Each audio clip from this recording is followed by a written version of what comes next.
In Havana today, high-level meetings in Cuba over the detention of American Alan Gross, who has been imprisoned in Cuba for 4 years. Gross is a U.S. government contractor who was sentenced to 15 years after being charged with crimes against the Cuban state for distributing communications equipment to Jewish groups as part of a contract with USAID. Scott Gilbert is Alan Gross's attorney and joins from Havana for the first interview since his meetings with Alan Gross in prison and now with Cuba's foreign minister today. Scott, thank you very much for being with us. First of all, how is Alan Gross? You were the most recent person to talk to him. Andrea, Alan is not doing well. He's been confined for nearly 5 years. He lost 11 to 12 pounds in his hunger strike, and he told me yesterday emphatically that May 2nd, which marks his 65th birthday, will be the last birthday that he marks in Cuba, one way or the other. What does he mean by that, one way or the other? Alan means that he does not intend to endure another year of this solitary confinement, and that he will return to the United States before his 66th birthday, dead or alive.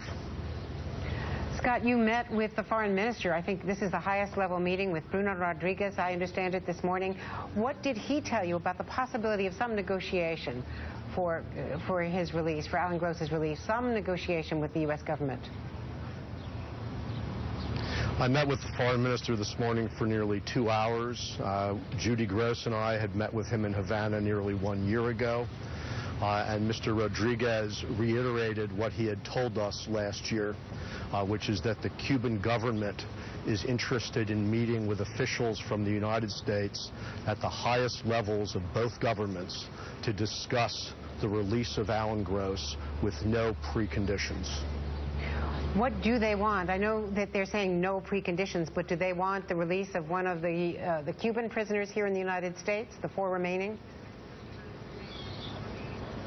The Cubans want to sit down with the United States and reach a negotiated resolution.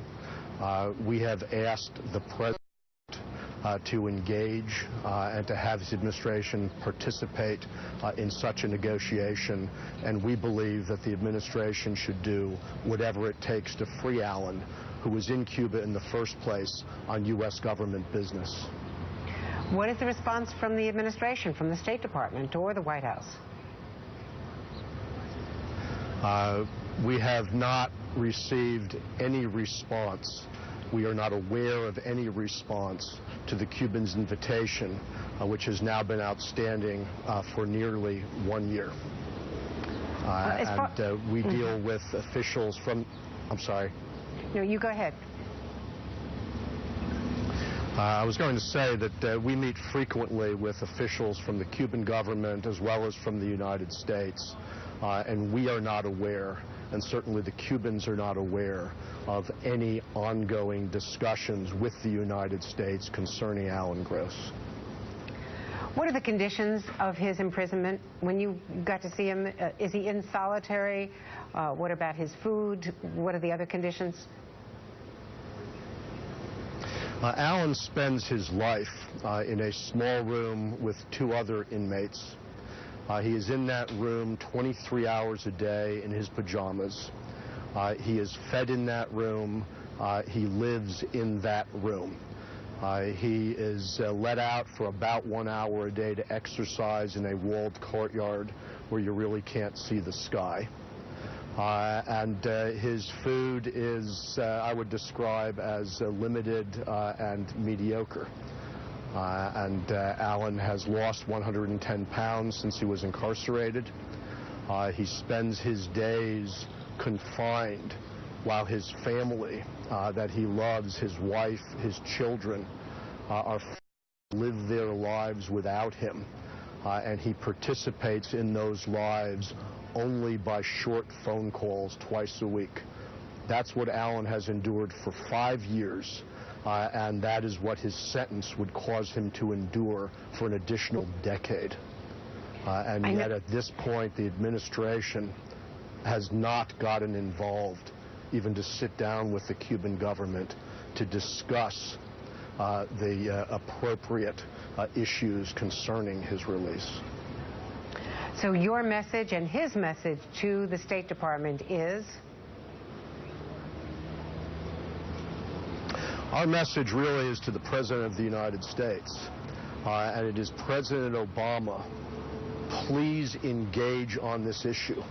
We understand the world is a complicated place. We understand the world will not become less complicated. But please engage on this issue. Sit down with the Cuban government. Try to reach a resolution.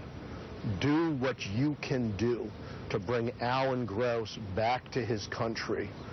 Make serving your government in a foreign country mean something.